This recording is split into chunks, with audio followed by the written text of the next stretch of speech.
le tronçon Avepozo-Anéro, bientôt réhabilité. Les différents partenaires étaient sur le chantier ce matin, conduits par le Premier ministre. Les ouvrages prendront en compte la côte togolaise le long du tronçon. La côte togolaise est exposée au risque d'érosion. Le marché de fournitures électriques ouvert désormais entre le Bénin et le Togo. D'autres producteurs peuvent donc entrer en jeu. La CEB n'a plus le monopole. Les députés togolais ont voté ce matin en plénière la loi qui ouvre donc le marché. Enfin, Mon futur, mon choix, la BD vient de paraître, un ouvrage d'une 50aine de pages consacré aux enfants, à leurs droits, un document de sensibilisation lancé ce vendredi dans la foulée de la célébration, quoi qu'en différé, de la journée de l'enfant africain. Voilà, madame, monsieur, le sommaire, bienvenue et bonsoir à tous. Et d'abord, ces messages de félicitations au courrier des pères du chef de l'État. Message adressé tout d'abord à son Excellence Monsieur Felipe Nyusi, président de la République du Mozambique. Le Mozambique qui s'apprête à commémorer l'anniversaire de sa fête nationale. Le président Faure Gnassingbé exprime donc son entière disponibilité à œuvrer de concert avec le président mozambicain au renforcement des liens d'amitié, de coopération et de solidarité qui existent si heureusement entre les deux peuples dans l'intérêt bien compris des populations togolaises et mozambicaines. Deuxième message de félicitations, là aussi adressé cette fois-ci à son Excellence, la présidente de la République de Madagascar, qui s'apprête à commémorer aussi dans l'allégresse l'anniversaire de sa fête nationale. Puissent nos efforts communs contribuer au renforcement des relations d'amitié, de coopération et de solidarité qui existent si heureusement entre nos deux pays et à la promotion de nos valeurs communes de paix et de sécurité pour une Afrique davantage intégrée, unie et prospère, écrit en substance le président Faure Gnassingbé. Le président Faure Gnassingbé qui écrit enfin à son homologue madame Kolinda Grabar-Kitarović, présidente de la République de Croatie, qui célèbre en ce jour l'anniversaire de la fête nationale de son pays. Donc, je voudrais saisir, avec le président Faure Gnassingbé, cette heureuse occasion pour saluer l'excellente qualité des relations d'amitié et de coopération qui existent si fort heureusement entre la Croatie et le Togo et souhaiter vivement de les voir se renforcer et se diversifier davantage dans l'intérêt bien compris de nos populations respectives, écrit là aussi le président Faure Gnassingbé à son homologue croate. Alors maintenant, nous l'annoncions à titre tout à l'heure sur la route Avepozo-Anéro, 30 km de tronçon sur le corridor Abidjan-Lagos, bientôt complètement remis à neuf avec des ouvrages connexes. Les travaux prendront en compte la côte togolaise le long du tronçon. Les différents partenaires étaient sur place ce matin. Une évaluation du chantier en présence du Premier ministre. Augustin Kossi, Pierre Sessouko. Le point kilométrique zéro du tronçon Avepozo-Anéro commence à partir d'ici. Il s'étend sur environ 30 km. Une section qui constitue le manquant de la partie togolaise du corridor Abidjan-Lagos. Elle fait l'objet d'une visite des bailleurs de fonds dans le cadre du projet de sa réhabilitation. Une visite de terrain conduite par le Premier ministre Selom Komi Klassou.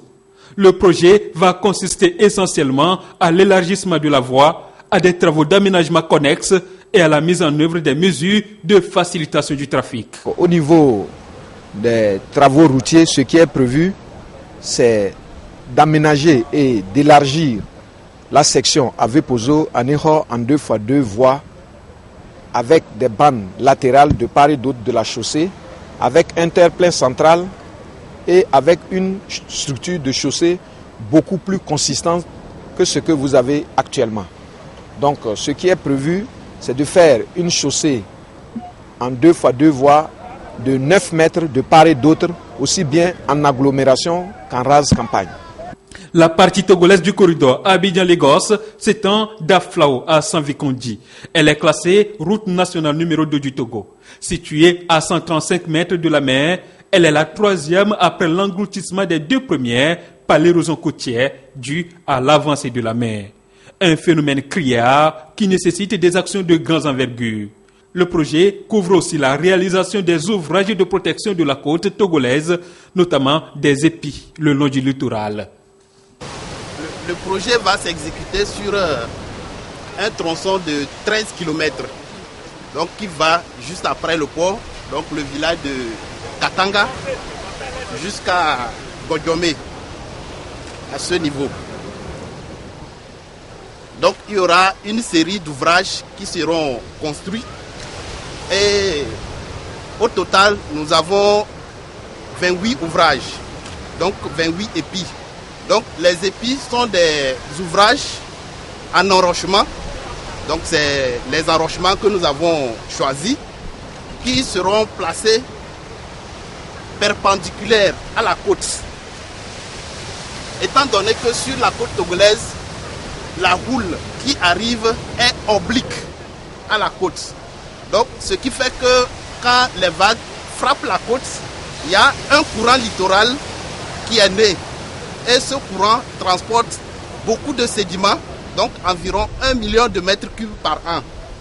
Donc, les ouvrages tels que prévus, perpendiculaires à la côte, vont permettre de stabiliser ou bien de casser ce courant littoral qui va de l'ouest vers l'est, donc du Ghana vers le Bénin.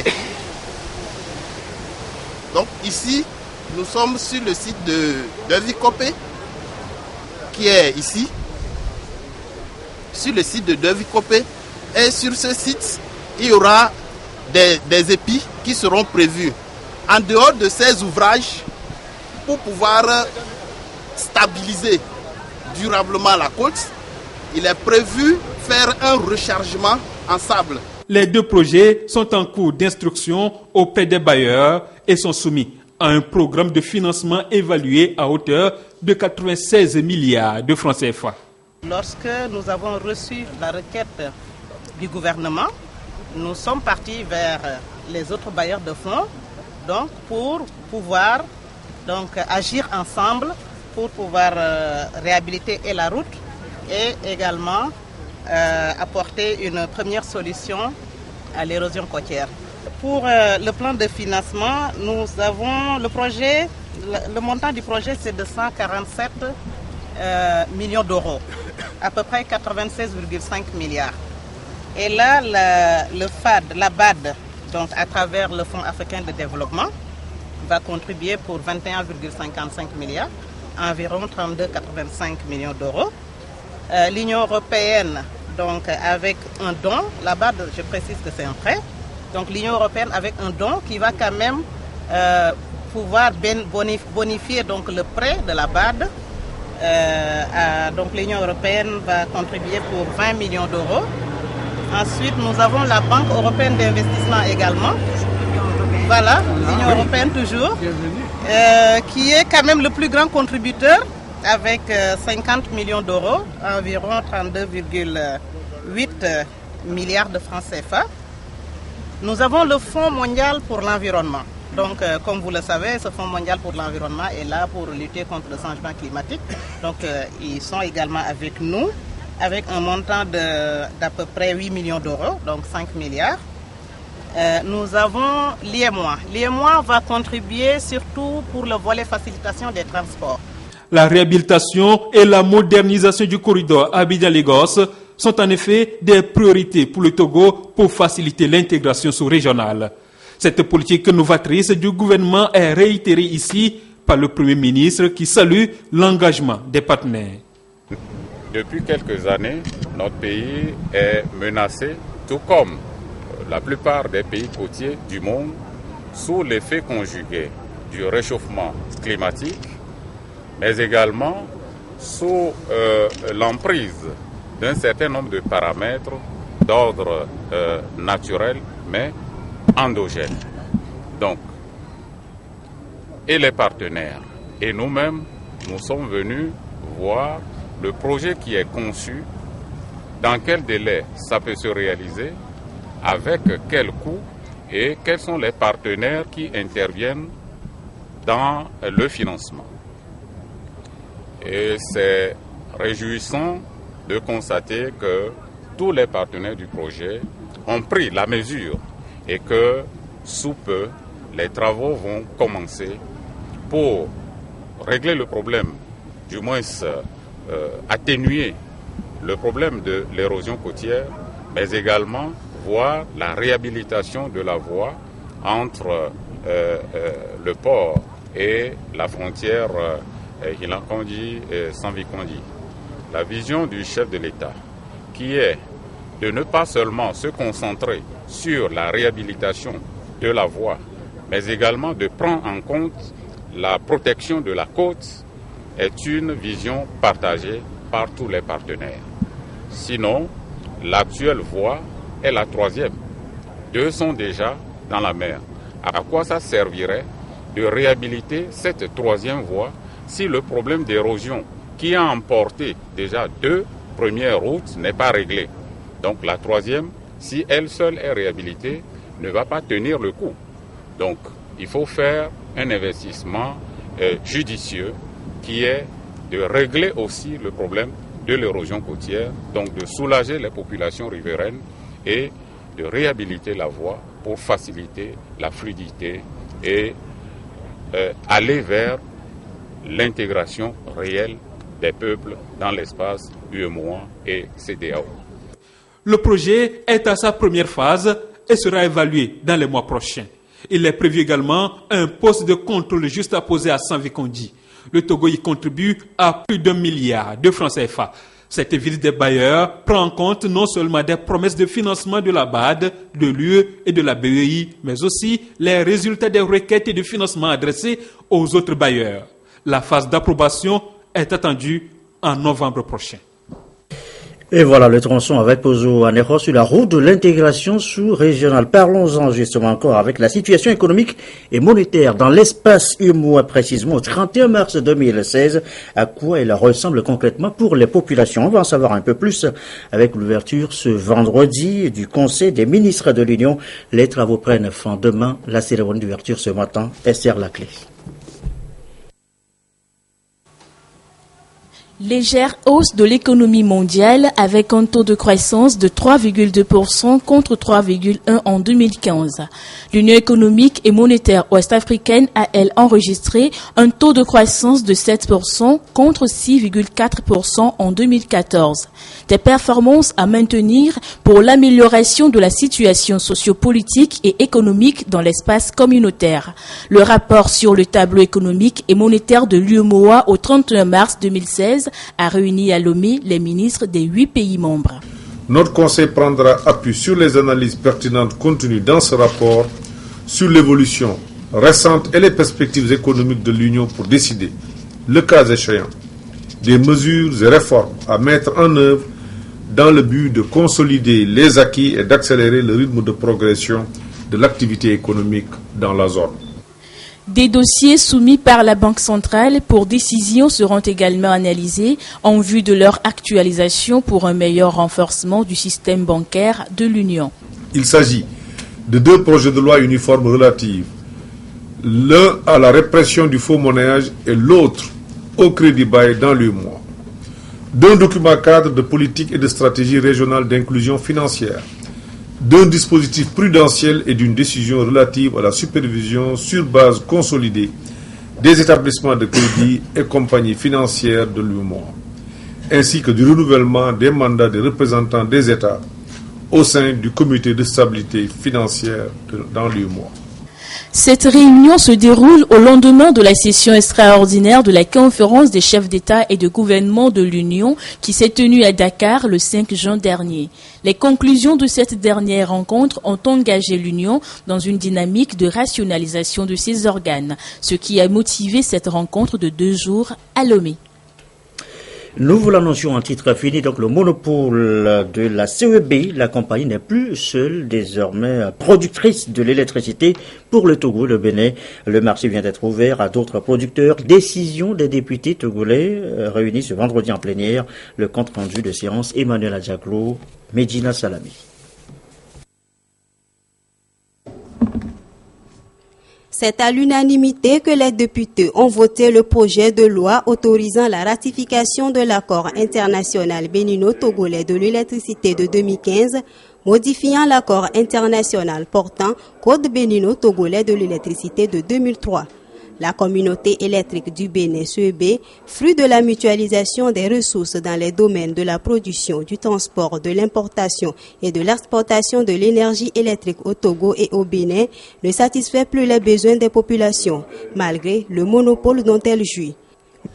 Au regard de la place qu'occupe l'énergie électrique dans le développement de toute nation, le gouvernement suit très tôt engagé des réflexions et pris des initiatives innovantes pour relever les défis liés à la problématique de l'accès à l'énergie et à doter le pays aussi bien des tests réglementaires que des structures adéquates pour une gestion saine et efficace du secteur.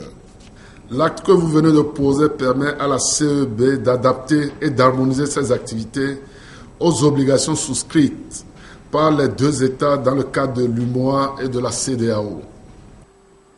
En votant la loi qui leur était soumise ce jour pour examen, les députés ont ainsi apporté leur appui à ces réformes.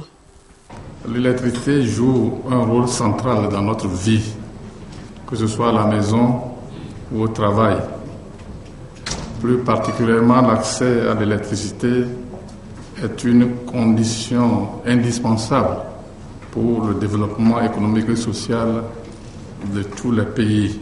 En Afrique, ce sont 80% de la population rurale, soit quelques 600 millions de vies humaines qui n'ont pas accès à l'électricité, avec des conséquences sanitaires et environnementales dramatiques.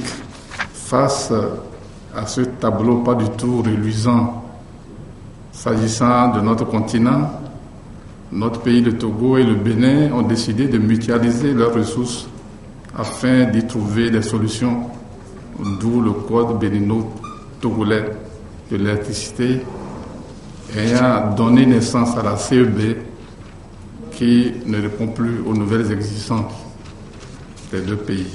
Cette entente entre le Togo et le Bénin est la preuve que notre pays, soucieux d'avoir les meilleures relations de coopération possibles avec ses voisins, ne ménage aucun effort pour renforcer l'intégration sous-régionale. Avec l'ouverture du marché du sous-secteur de l'électricité, le Togo et le Bénin espèrent assurer un meilleur approvisionnement de leurs populations respectives en électricité. Les députés qui se réunissent à nouveau lundi prochain, 27 et mardi 28 juin 2016 à 9h au Palais des Congrès, toujours au siège de l'Assemblée nationale. Ce sera pour les 13e et 14e séances plénières de la première session ordinaire de l'année. La suite est cette interrogation: en quoi consiste le schéma directeur d'aménagement et d'urbanisme du Togo, objet depuis quelques jours déjà d'explications. Le ministre Assessenu parcourt tout le Togo à la rencontre des populations. L'étape ce soir de défaler avec Nestor Mouzou. Dans sa tournée à la rencontre des populations des 12 nouvelles agglomérations dont les schémas directeurs ont été adoptés, le ministre de l'Urbanisme, de l'Habitat et du Cadre de vie est arrivé à Défalé dans la préfecture de Doufelgou.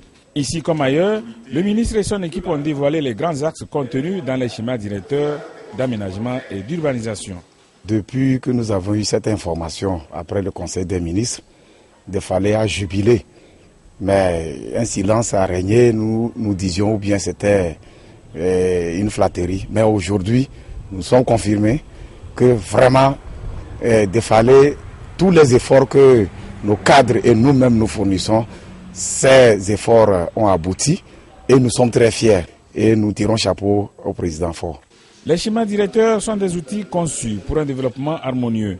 Ils tiennent compte de plusieurs paramètres, notamment la croissance de la population, la mobilité des personnes et des biens, les équipements et infrastructures à mettre en place et de la préservation de l'environnement. Des agglomérations qui ont des populations de plus de 5000 habitants bénéficient de ces schémas directeurs. Alors, après cette adoption, il y aura la phase suivante qui consiste en l'implantation de ce schéma directeur. Et vous convenez avec nous que toute décision vient de la base.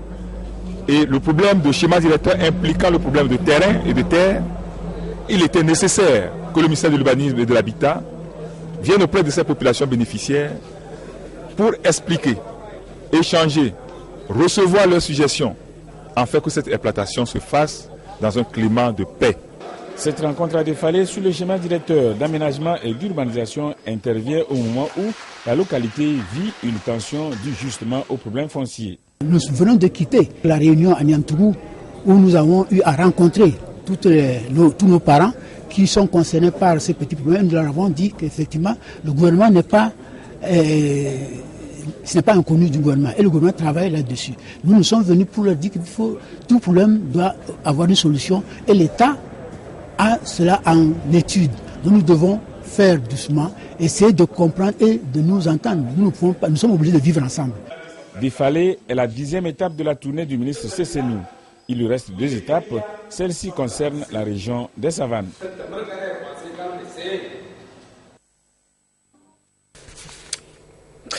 Ça devait être le 16 juin dernier, mais c'est seulement aujourd'hui qu'on en parle, la journée de l'enfant africain. C'est la 26e édition. Et cette année, la réflexion est menée autour du thème conflits et crises en Afrique, protégeant les droits de tous les enfants. Un cri d'alerte bien réel face au contexte socio-politique de nombre de pays africains. Aujourd'hui, nous reviendrons sur le sujet dans les prochaines éditions. Et dans la foulée, le cours de l'enfant et des personnes, il met l'accent, vous le savez, sur l'équité, l'égalité genre. Ce n'est pas toujours évident. Alors GF2D fait une explication de test, le cas ce matin encore à la mairie de Lomé, pour la mairie de Lomé sensibiliser sur cette question de parité dont on parle beaucoup, surtout lors des mariages à l'état civil. De Douaré, Antoinette Omavor. Le Togo fait partie des pays qui ont modifié le code des personnes et de la famille.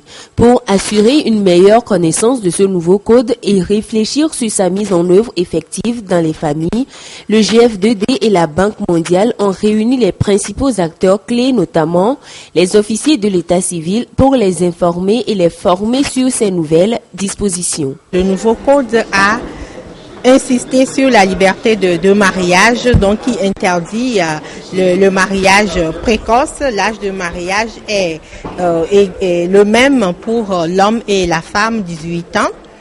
Au niveau du statut de chef de famille, le code a évolué en prévoyant plutôt la direction conjointe de la famille, de sorte à contribuer à renforcer entre les époux le partenariat en matière de gestion de la famille, pour que à travers le mariage, les droits des femmes soient respectés.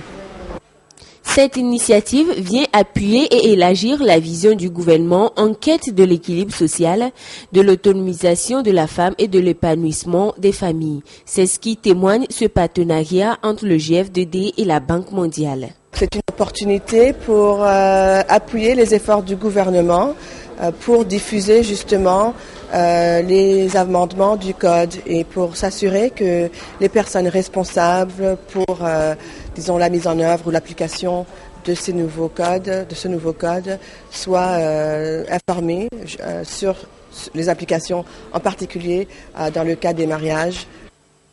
Plusieurs programmes et stratégies sont en cours pour renforcer davantage la position du Togo au sein des pays qui prônent l'égalité du genre dans les familles. Dans le reste de l'actualité, cette rencontre sur le système statistique national, c'était en milieu de semaine, le compte-rendu avec Chassim Nabaga. Le Togo veut se doter d'une nouvelle stratégie nationale de développement de la statistique, dite de deuxième génération pour la période 2017-2021. Le processus requiert avant tout l'analyse du système statistique national en vue d'identifier ses faiblesses, ses atouts, les défis et les perspectives. Ceci en rapport avec la stratégie de croissance accélérée et de promotion de l'emploi et les objectifs de développement durable. Une étude a été élaborée dans ce sens. Le rapport est soumis à validation au cours de cette rencontre. Pour l'élaboration d'une SNDS, d'une stratégie nationale de développement de la statistique, il y a des étapes, il y a plusieurs étapes. La première étape, c'est de produire le diagnostic du système statistique national. Nous avons pu, dans cette première étape, élaborer le rapport diagnostic du système statistique national. Bon, une chose est de l'élaborer, mais l'autre chose est de le valider. Et pour le valider, il faut que ce soit tout le système statistique national et les autres parties prenantes qui doivent procéder à cette validation. Il est essentiellement question au cours des travaux de discuter et d'amender les différentes parties du document, notamment le bilan de la mise en œuvre des programmes de développement statistique de 2009 à 2015, le diagnostic du système statistique national, ses performances et les principaux défis. L'élaboration de ces rapports a bénéficié de l'appui technique et financier de l'Union européenne. Également dans l'actualité, la visite d'une délégation de 25 entreprises togolaises en Chine. Sur place, elle a pris part, cette délégation, à la Convention Chine-Afrique, mais on retient surtout les accords de partenariat signés ici, la Lucassie, avec Charlotte Moussime. À cette convention Chine-Afrique 2016 qui s'est tenue à Shanghai, Niugbo et Hiyu, en terre chinoise, le Togo s'est fait représenter par une forte délégation de 25 entreprises conduite par le président de la Chambre du commerce et d'industrie du Togo, CCIT. Les petites et moyennes entreprises PME ont pu nouer des relations commerciales et créer des partenariats d'affaires. Des rencontres B2B, des visites d'entreprises et de grandes surfaces de commerce étaient au menu de cette convention. Un programme de partenariat de 1000 entreprises sino-africaines a vu le jour à la cérémonie d'ouverture. Il vise à établir sur une échéance de 5 ans des projets de coopération à long terme entre ces entreprises. En marge de ces activités, le président de la Chambre du commerce et d'industrie du Togo s'est entretenu avec le vice-président du Fonds de développement Chine-Afrique. J'espère que nous aurons plus d'opportunités dans le futur pour faire bénéficier nos fonds aux entreprises togolaises. À travers cette rencontre, il est ressorti clairement qu'ils sont prêts à financer nos entreprises. Et dans quel secteur? Dans le secteur de l'industrie et de l'agriculture. La CCIT a signé un protocole de partenariat avec la société Xingtang Uzalong Asset Management Limited, spécialisée dans le e-commerce. Celle-ci mettra sa plateforme à la disposition des entreprises togolaises pour la promotion de leurs produits. Les entreprises chinoises ont été très réceptives et comprennent mieux aujourd'hui le marché africain. L'organisation même de la convention depuis ce matin et jusqu'à 7 heures, ce n'est pas du tout repos, mais c'est très très instructif. La délégation togolaise s'est rendue à Niugbo où se tenait la 15e foire internationale de Chine pour y découvrir les opportunités commerciales. En somme, 400 entreprises chinoises et 60 africaines ont pris part à ce rendez-vous d'échange commercial initié par la société Rulicom en partenariat avec l'Alliance mondiale des PME et soutenu par les 3 villes hôtes. Et culture, le fonds d'aide à la culture, c'est bien parti pour l'édition 2016. Des explications ont été largement fournies aujourd'hui lors d'une rencontre interacteur culturelle concernée. Robert Pontobé avec Esther Laclé. C'est une nouvelle aventure d'un an pour le Fonds d'aide à la culture dans la promotion de la culture togolaise après celle de 2015. Cette rencontre à laquelle ont pris part des artistes chanteurs, plasticiens, cinéastes et écrivains et les premiers responsables du FAC vise à présenter la feuille de route des activités inscrites au programme de l'année 2016. Entre autres innovations, nous nous sommes dit que pour la qualité des œuvres éditées, par exemple, en matière littéraire, il faut que tout porteur d'un manuscrit passe nécessairement par une maison d'édition. Et c'est la maison d'édition qui certifie que le manuscrit est bon, il est pertinent, il mérite d'être édité au profit des lecteurs togolais. Il en est de même pour la production des œuvres musicales. Au démarrage du FAC en 2013 jusqu'à ce jour, de nombreux projets culturels ont été financés. 354 projets sur 853 soumis ont été subventionnés à hauteur de 787 500 000 francs CFA. Pendant 3 ans, le FAC a impacté positivement la culture togolaise. Nous avons profité de cette rencontre pour rappeler aux porteurs de projets, pour rappeler aux artistes ce que le fonds d'aide a apporté comme une plus-value en matière culturelle. Nous leur avons cité quelques exemples de films en matière cinématographique qui ont fait l'objet d'accompagnement par le fonds d'aide et qui ont connu du succès. Le domaine des arts plastiques. Là, il y a une école qui a été accompagnée et qui a formé pas mal d'artistes. Toujours avec le Fonds d'aide à la culture, les artistes disposent désormais d'une maison dénommée Maison des artistes. Le tout couronné par le vote le 14 juin 2016 par l'Assemblée nationale du statut de l'artiste togolais en vue de mieux réglementer le secteur. Enfin, Mon futur, mon choix, eh bien, c'est le titre d'une BD, bande dessinée sortie sur le droit des enfants. On en parlait tantôt avec la journée de l'enfant africain. Cette bande dessinée d'une 50aine de pages s'inscrit dans le thème de l'année Lucassi et Serre la clé. Une nouvelle entrée dans les rayons littéraires togolais. Mon futur, mon choix. Une bande dessinée éducative d'une 50aine de pages, pensée et réalisée par la société civile togolaise, soutenue financièrement et techniquement par l'ambassade des États-Unis au Togo. L'histoire racontée à travers des images retrace la vie des jeunes dans les villages et villes, puis promeut le droit des enfants. Il y a beaucoup de sujets comme le viol, les droits des handicapés, les actes criminels contre les adolescents, la violence contre les adolescents. Il y a des sujets tragiques. Il y a eu 7 ministères du gouvernement qui ont participé avec 13 organisations non gouvernementales.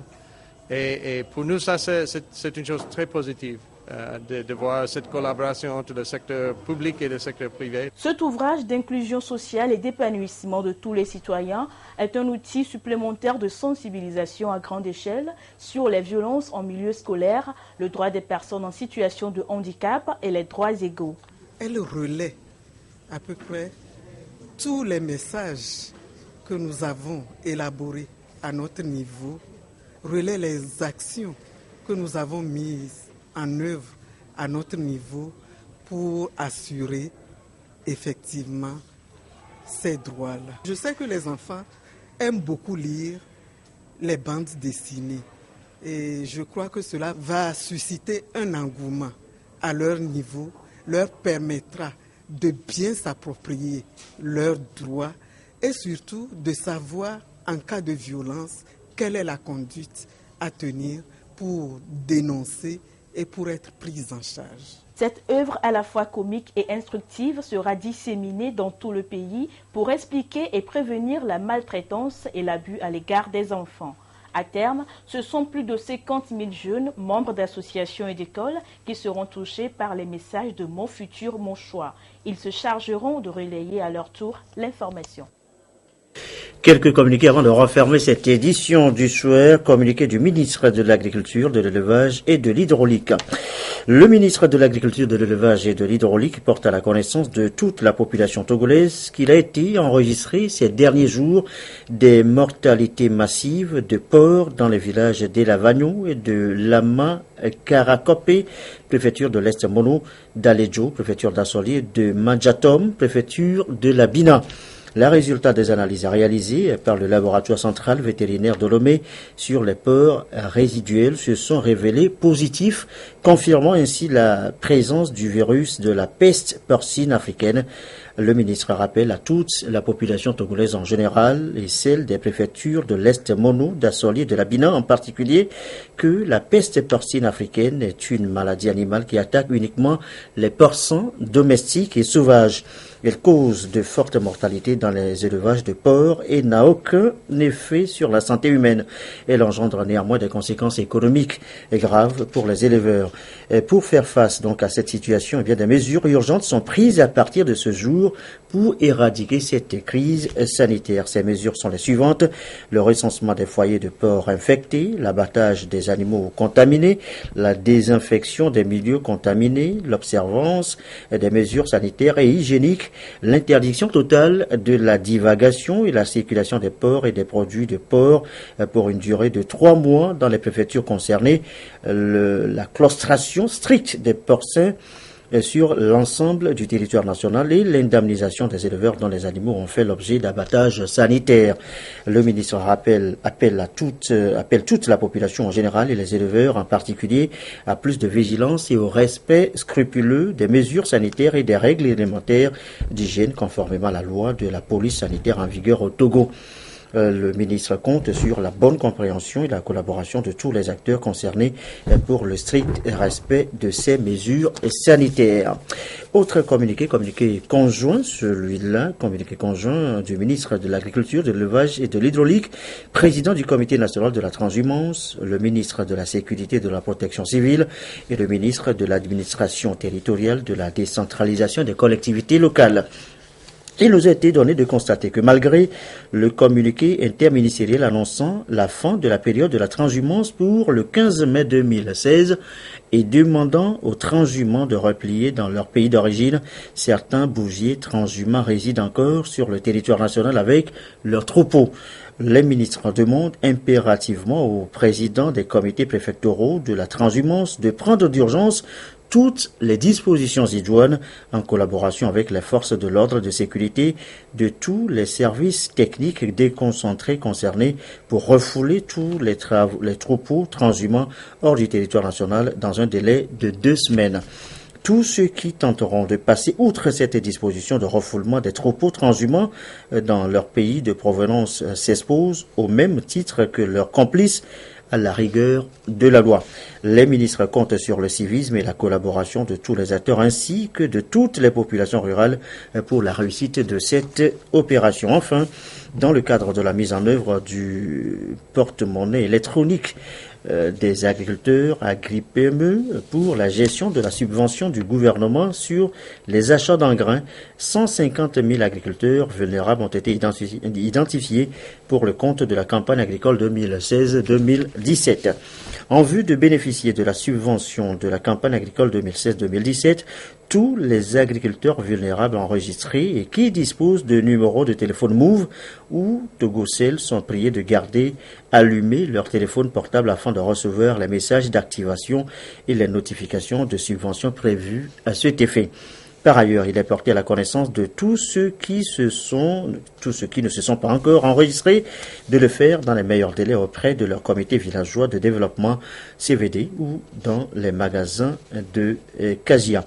Voilà donc pour les communiqués et notre rendez-vous ce soir à suivre à tout à l'heure à partir de 21h, l'émission Au cœur de la nation avec comme thème central aujourd'hui les TIC qui s'invitent donc dans cette émission. Anita Tigakou sera avec ses invités pour vous en parler. Fin de cette édition du soir, je vous souhaite un excellent début de week-end et une belle soirée.